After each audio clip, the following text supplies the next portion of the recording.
खबर नहीं कले कल की बात जीव माथे जमड़ा परे तेतर माथे बा अनंत भवति आतण्यो निज स्वरूप थी अजान बेटा सदगुरु राम थय निजनी ओळखाण सदगुरु महाराजनी जय। આજે રતનબેનની તિથિ નિમિત્તે જીવરાજભાઈના બેન એની તિથિ નિમિત્તે આપણને ભજન કરવાનો અવસર મળ્યો, સત્સંગ કરવાનો આપણને અવસર મળ્યો. તો સત્સંગ કહેવાય કોને? સત્યનો સંગ, સત્સંગ. જો સાચો સત્સંગ મળી જાય, જો કોઈ એવો આત્મવાન હોય, આત્મજ્ઞાની પુરુષ હોય અને એનો જો સત્સંગ મળી જાય તો આ જીવનું કામ થઈ જાય. કારણ કે આત્મવાનની હાજરી કાફી હોય. આત્મજ્ઞાની પુરુષ તમને કોઈ ક્રિયા ન બતાવે, તમને કોઈ વસ્તુ ન આપે અને તમને કાઢી નાખે. આને આત્મવાન પુરુષ કહેવાય. અને એની હાજરીમાં જો આપણે એની સન્મુખ બેઠા હોઈએ, સન્મુખ સત્સંગ સાંભળવાનું મહત્વ છે. યુટ્યુબ ઉપર ને એવા આપણે ટીવી ઉપર ને એના માધ્યમો દ્વારા તો ઘણું બધું સાંભળીએ છીએ, પણ સન્મુખનું મહત્વ છે. જો કોઈ આત્મવાન પુરુષ હોય, એના સન્મુખ, એની હાજરીમાં, એની હાજરી કાપી હોય, એની હાજરીની અંદર જો આપણે સત્સંગમાં બેઠા હોય તો દૂરથી અજ્ઞાનને ઉડાડી દે.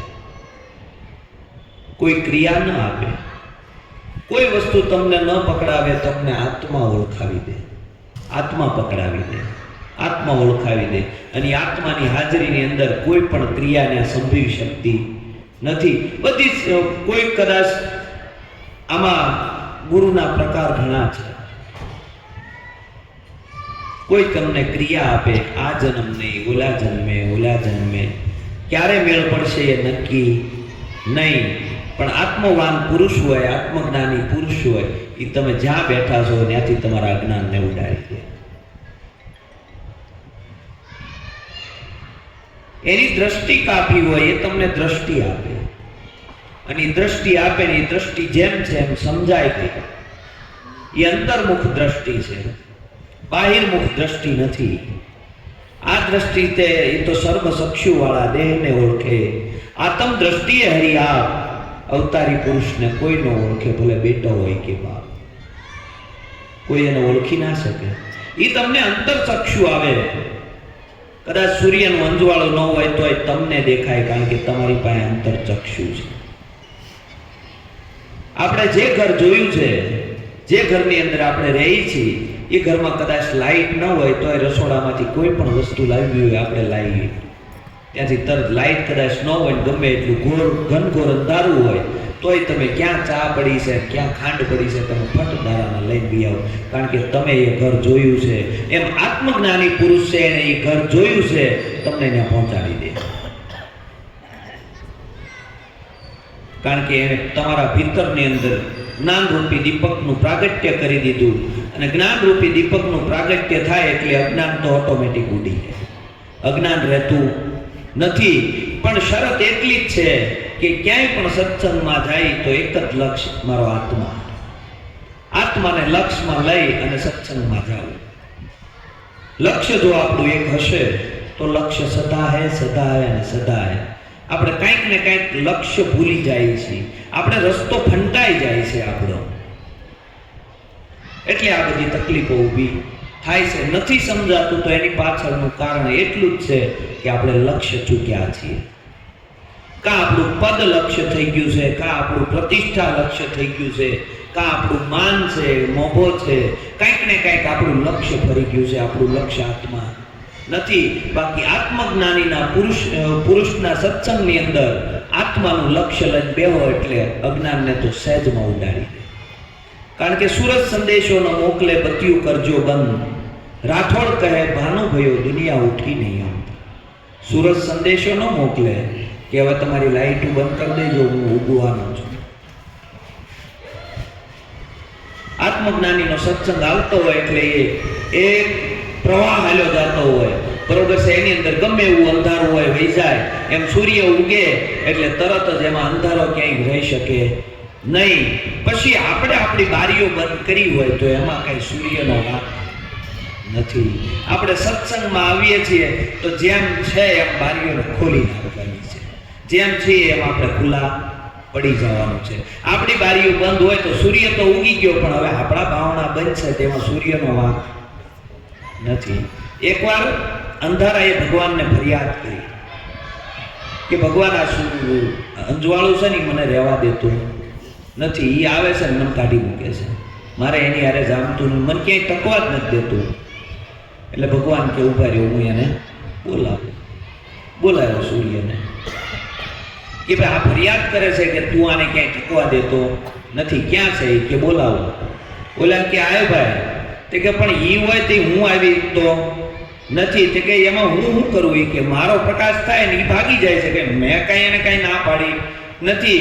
એમ જ્ઞાન રૂપી સૂર્યનો પ્રકાશ થાય એટલે અજ્ઞાન તો ઓટોમેટિક વહી જાય. અજ્ઞાન છે ને એ જ આપણું બંધન છે, પણ આપણું લક્ષ્ય ચૂકાઈ જાય. એક મહાન સંત હતા. એ સંતના આશ્રમની અંદર અંત સમય પોતાનો અંત સમય એટલે શિષ્ય એની પાસે આવ્યા, બાપજી તમારે છેલ્લે અમને કાંઈ બોધ દેવો હોય તો દ્યો અમને.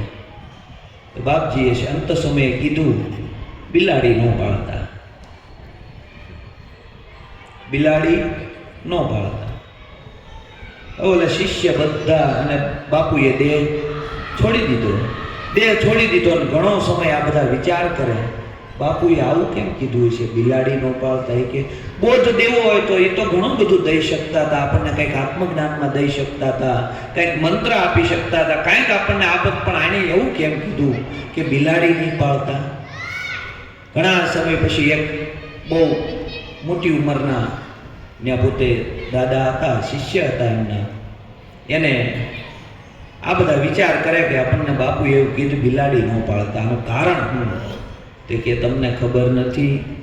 આ બિલાડીની કહાની કંઈક એવી છે. આ બાપુ જ્યારે ઘર છોડી અને નીકળ્યા હતા અને અહીંયા આવીને આશ્રમ એને બાંધ્યો, આશ્રમ બાંધ્યો એટલે આશ્રમની અંદર ઉંદરડા બહુ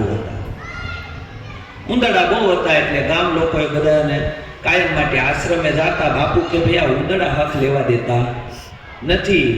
ગામ લોકોએ કીધું બાપજી બીજું કાંઈ નહીં પણ એક બિલાડી પાળો ને. એટલે કે બાપુએ બિલાડી પાળો ને તો એ ઉંદરડાને રહેવા દે નહીં. એટલે બાપુએ બિલાડી પાડી એટલે ઉંદરડા બધા લગભગ સાફ થઈ ગયા, કોઈ ભાગી ગયા, કોઈ ખવાઈ ગયા, બરોબર છે. પણ ઓલી બિલાડી પાડી કે હવે બિલાડીને દૂધ જોવે. કાયમ ગામ લોકો આવે ને દૂધ દઈ જાય કે બાપુ આ તો કાયમનું થયું, બરોબર છે. આ કાયમ તમને દૂધ ક્યારેક અમે આવી એકી, ક્યારેક ન આવી એકી. બાપુ એક ગાય અમે લઈ દઈએ, ગાય રાખો ને. બાપુએ ગાય લીધી એટલે ગાય દૂધ આપે, એ દૂધ ઓલી બિલાડીને પાય, બિલાડી પાસે ઉંદરડાને ખાય એટલે આશ્રમની અંદર શાંતિ થઈ. પણ ગાયને હવે ઘાસ સારો જોવે. બાપુ મૂંઝાણા કે ગામ લોકો કે બાપજી અમારે કાયમ આ પૂળો લઈને આવવું, કાયમ પૂળો લઈને આવવું ના, કાયમ તમારે આ બધી ક્યારેક અમે આવી એકી, ક્યારેક ન આવી એકી. અમે એ કે અહીંયા 10 વીઘા જમીન છે ને તમને આપી, તમે એ જમીન રાખો, બરોબર છે. જમીનમાં જે કાંઈ થાય આ ગાયને ખવડાવજો ને બધું આપણું હાલશે. એટલે બાપુએ 10 વીઘા જમીન લીધી. 10 વીઘા જમીન લીધી એટલે પેલી જે એની અંદર નીણ થાય એ ઓલી ગાય ખાય, ગાય દૂધ આપે, એ બિલાડી પીવે, બિલાડી પાછી ઉંદરડાને ભગાવે. આવી રીતે હાલે. પણ હવે બાપુ તો બધા સત્સંગી આવે ત્યારે સત્સંગ કરવાનું મસ્ત હોય, આ ખેતીનું કામ કરે કોણ? એટલે ઓલા ગામવાળા કે બાપજી અમે ક્યારેક આવી એકી ખેતીના કામમાં, ક્યારેક ન આવી એકી, બરોબર છે. તમે એક કામ કરો ને, આપણા ગામમાં ઓલા વિધવા બેન છે ને, એમ તમે આ આશ્રમમાં રાખો, એ ખેતીવાડી કરશે, તમે સત્સંગ કરજો, અને એ અહીંયા આ ગાયને નીળ પૂરો કરશે, દોહે ને આશ્રમનો કારભાર સંભાળશે. કે સારું એમ કરી ઓલા ગામમાં જે વિધવા બેન હતા એને લાવ્યા, એને આ ખેતીવાડીનું બધું કામ હોપ્યું. એમ કરતા કરતા નજીક આવી ગયા, હાવ સત્સંગમાં હારે રહેવા મળ્યા. એટલે ગામ લોકો કે આમ થોડું હાલે, તમે હવે એ બેન હારે લગ્ન કરી લ્યો. એટલે કે તો ભારે કરી કે બરોબર, એ કે હવે ગામમાં વાતું થાય છે કે ભાઈ આ અહીંયા આશ્રમમાં રહે, આમ થાય છે ને તેમ થાય છે, તમે હવે બેન લગ્ન કરો. બાપુ કે એમ કરશું. બાપુએ લગ્ન કર્યા, છોકરાને એવું થયું, બરોબર છે. અને બધો વિસ્તાર વધ્યો. એ કે આમ કરતા કરતા બાપુ એ કે ભૂલ્યા, એટલે બાપુએ કીધું બિલાડી. એમ આપણે છે ને બિલાડી નથી પાવવાની, આપણું લક્ષ્ય મૂકવાનું નથી. જો ઘરેથી જ્યારે આપણે ઘર છોડી કોઈ પણ માણસ નીકળે ને ત્યારે એનું લક્ષ્ય હોય એક જ આત્મા, એક જ પરમાત્માને મળવું, આટલું જ લક્ષ્ય લઈને નીકળે. અને આશ્રમ દૂર દૂર જંગલમાં જઈને આશ્રમ સ્થાપે, આશ્રમમાં ધીરે ધીરે બધા ભક્તો આવે, ઓરડા બને, ઘણું બધું થાય, અને છેલ્લે મૂળ લક્ષ્ય હોય ને એ ચૂકાઈ જાય, આશ્રમને હાંકવાનું લક્ષ્ય લઈ જાય. એમાં બાપુ કે હલવાના, એટલે બાપુએ તમને ઉપદેશ આપ્યો છે બિલાડી પાળતા નહીં. એમ આપણે કદાચ સત્સંગની અંદર જાતા હોય તો થોડું ઘણું આમ તેમ વ્યવસ્થા હોય તો એ વ્યવસ્થાને ચલાવી લે, બરોબર છે. કોઈ વ્યવસ્થામાં રહેવું નહીં. સત્સંગ ચાલુ થાય એટલે પછી આપણી સુરતા ક્યાંય આમ તેમ જાવી જોવે નહીં. સુરત આપણે શું કરીએ છીએ, કાર્યને એટલું બધું મહત્વ આપી દઈએ છીએ, સત્સંગ ગૌણ થઈ જાય. જાજી જગ્યાએ તમે જોજો ક્રિયાને એટલું બધું મહત્વ આપી દીધું છે, ત્યાં સત્સંગ છે જ નહીં.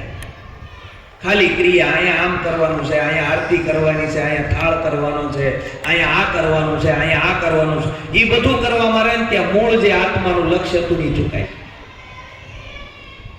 આ દ્રષ્ટાંત દેવાનું મહત્વ એટલું જ છે કે આપણું લક્ષ્ય ચૂકાવવું જોઈએ નહીં. આપણે આત્માના લક્ષ્યથી ભેગા થયા, આપણે કોઈ હગાવાલા નાતે ભેગા થતા નથી. હગાવાલા નાતા એ જેથી ઘરે જાવ તેથી સંબંધો કાઢજો, બરોબર છે. બાકી આ સંબંધ અહીંયા કોઈ સંબંધ કામમાં આવતો નથી. અને હકીકત તમારે મારે બધા મુખોટા જ લાગી ગયા છે, આ મોટા મોટા મોરા જ ધારણ કર્યા છે, મુખોટા જ પહેર્યા છે. આપણે નાના જન્માને ત્યારથી મુખોટા પહેરાવવામાં આવ્યા છે આપણને.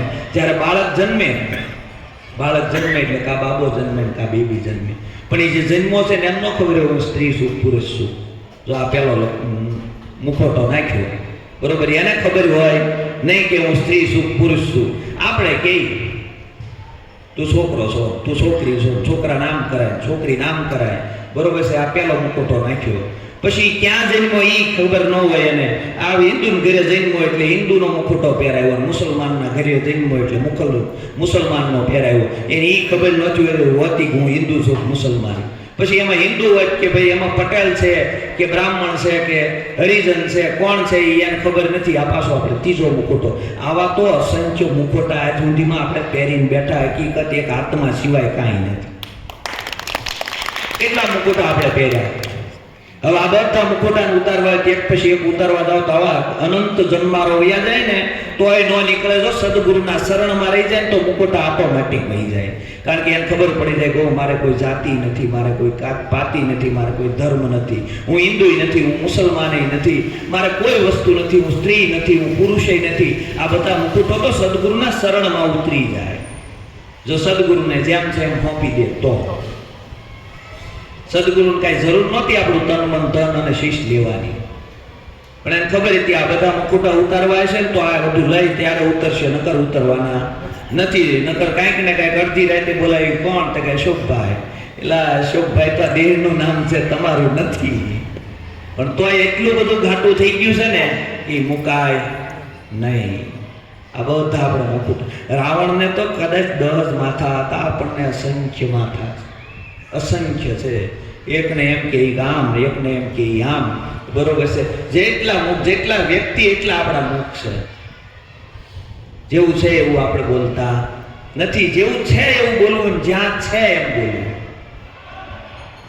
જો આ સત્યમાં આપણું જીવન આવી જાય, સત્યમાં જીવન આવી જાય ને તો સદગુરુએ આપણને બોધ આપ્યો છે એ સાર્થક છે. નકર આ બોધની કોઈ કિંમત નથી. આપણું જીવન જેમ છે એમ સત્યમાં આવી જવું જોઈએ. કારણ કે અંતરમાં બેઠો છે આત્મા, એ બધાનું છે જાણનાર. માટે પોતે પોતાને ન છેતરવું. આપણે છે ને પડદા હાથ નાખીએ છીએ, પડદા હાથ નાખીએ છીએ. આપણા જીવનમાં કેટલાય પડદા નાખ્યા આપણને ખબર.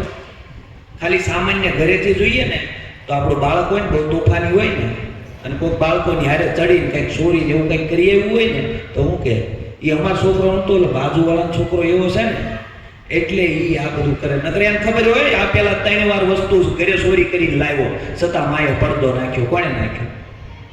આપણે જ પડદા નાખીએ છીએ. જેવું છે આવું આપણે.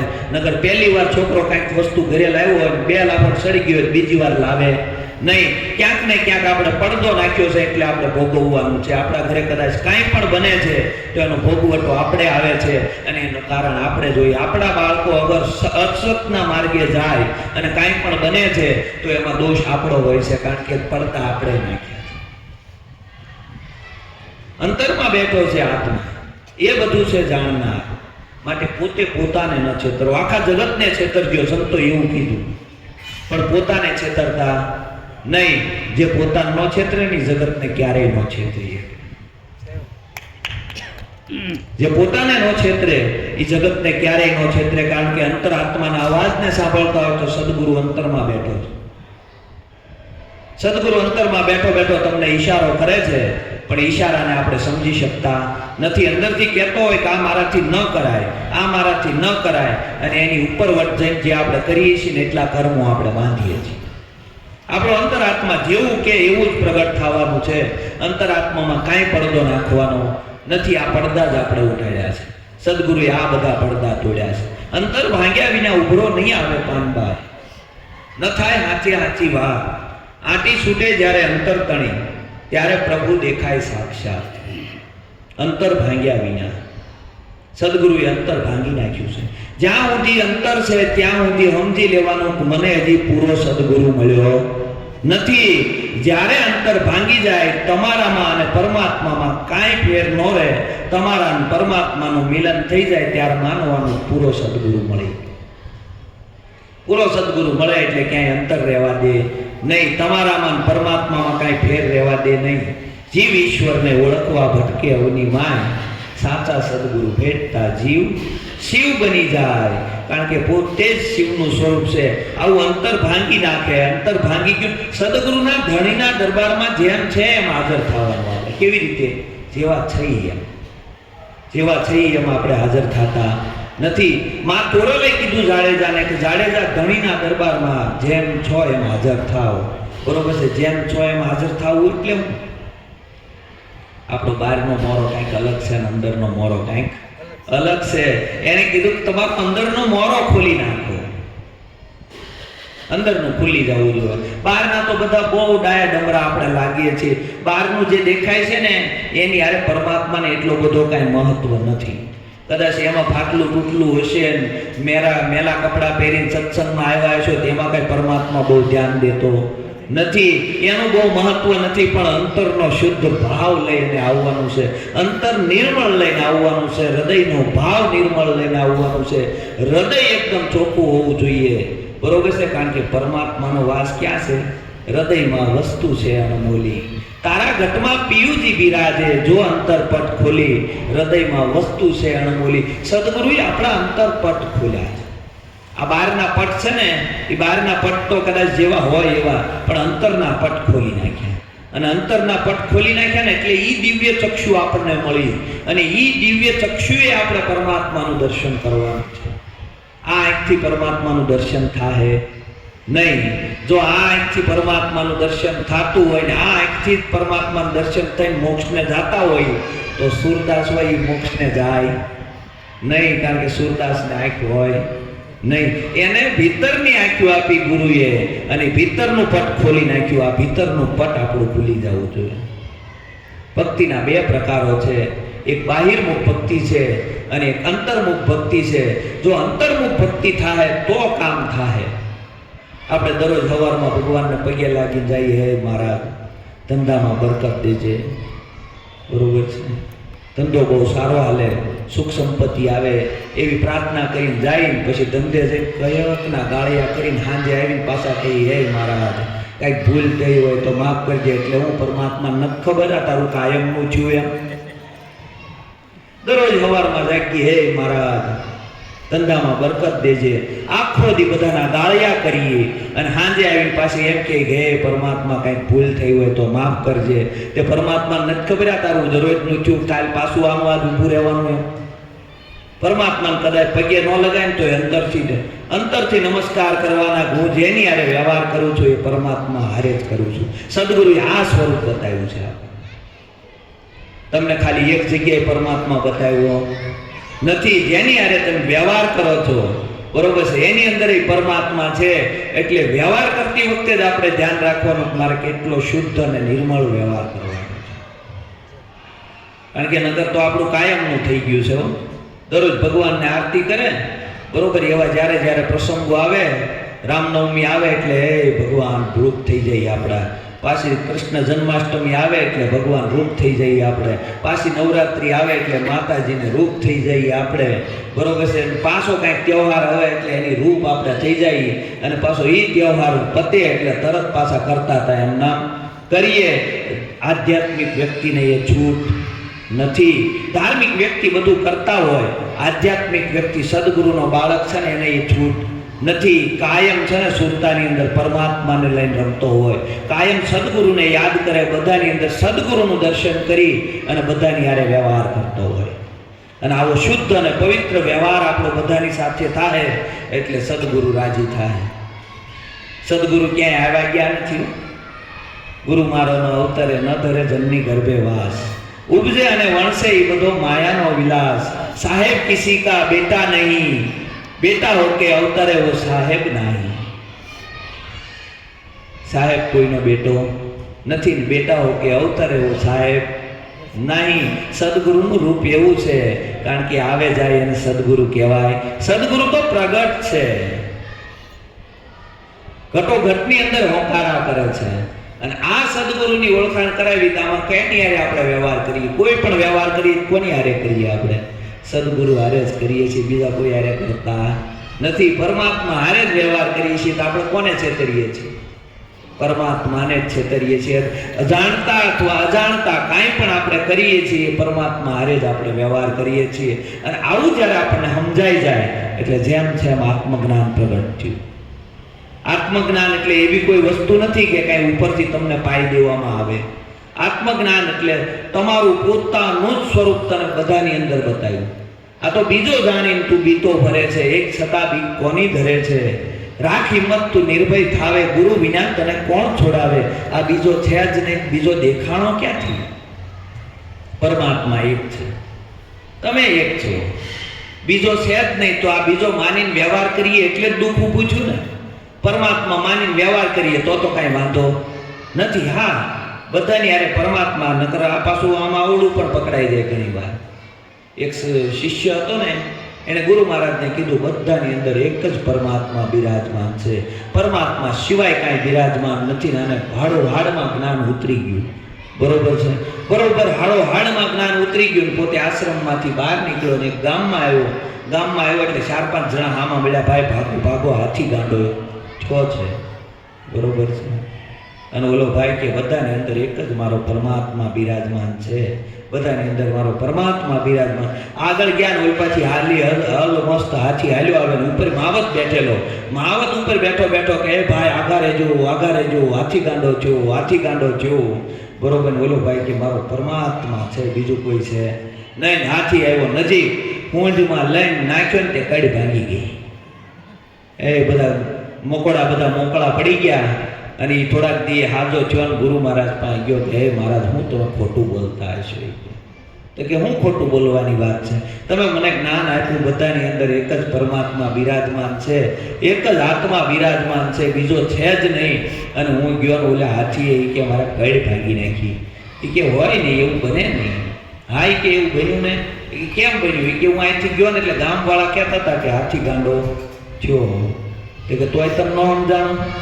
કે નહીં. તે કે આગળ ગયા તે કે માવત કહેતો હતો કે આગોરે જે હાથી ગાંડો થયો એ કે તને હાથીમાં જ દેખાણો, ઓલા માવતમાં ઓલા ગામવાળામાં નો દેખાણો. ઓલો કહે છે ભાઈ ગાંડો થયો એટલે ગુણ તો જોવા પડે ને, બરોબર? કે સામે સાપ કે વાઘ હાલ્યો આવતો હોય, સિંહ હાલ્યો આવતો હોય, તે સામું થોડું જોવાય ને ગુણ જોવા પડે, બરોબર છે? ગુણ જોઈને આપણે વ્યવહાર કરાય, બરોબર છે? કોઈ સત્વગુણી વ્યક્તિ હોય તો એની હારે વ્યવહાર કરાય, કુસંગી હારે વ્યવહાર થોડો કરાય. બધાની અંદર પરમાત્મા જ છે, પણ આપણે કંઈક દ્રષ્ટિ તો નાખવી પડશે ને કે આમાં કેવા ગુણ છે, અને ગુણે વ્યવહાર કરાય. અને એવા સારા ગુણ હોય તો વ્યવહાર કરીએ, નકર આત્મા તો બધાની અંદર છે, પરમાત્મા બધાની અંદર છે, પણ ભાઈ સિંહને તમે આમાં તો ખાઈ જાય એ બીજું કઈ, કારણ કે એ તો એનો ગુણ છે. એમ બધાની અંદર આમાં હવળું પકડાઈ જાય ઘણી વાર. એક સાધુ મહાત્મા હતા ને, એ ગામને આપણે કરમનાથ મહાદેવ જેવું મંદિર, અને મંદિરમાં બેઠેલા, બરોબર મંદિર ઉપરથી ઓર્ડર આવ્યો કે પૂર આવવાનું છે, અસલ મુસળધાર વરસાદ પડ્યો એટલે ગામ લોકો ગયા બાપજી પૂર આવવાનું છે, તમે ગામમાં વી આવો, બરોબર?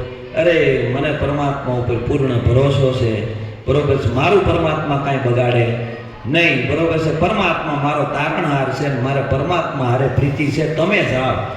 જ્ઞાન પૂર આવ્યું એટલે ગામ લોકોને પાછું ન રહેવાનું એટલે હોડી લઈ ગયા. એ કે બાપજી બહુ તકલીફ વાળું છે, પૂર હજી વધવાનું છે, એમ હોડી લઈને આવ્યા છીએ, તમે બેહી જાઓ, બરોબર છે, તમે બેહી જાઓ. તો એ કે ના, મારો પરમાત્મા, મારો સદગુરુ, મારો આત્મા, બરોબર, મારા જે ભગવાન છે એની ઉપર મને ભરોસો છે, તમે જાઓ.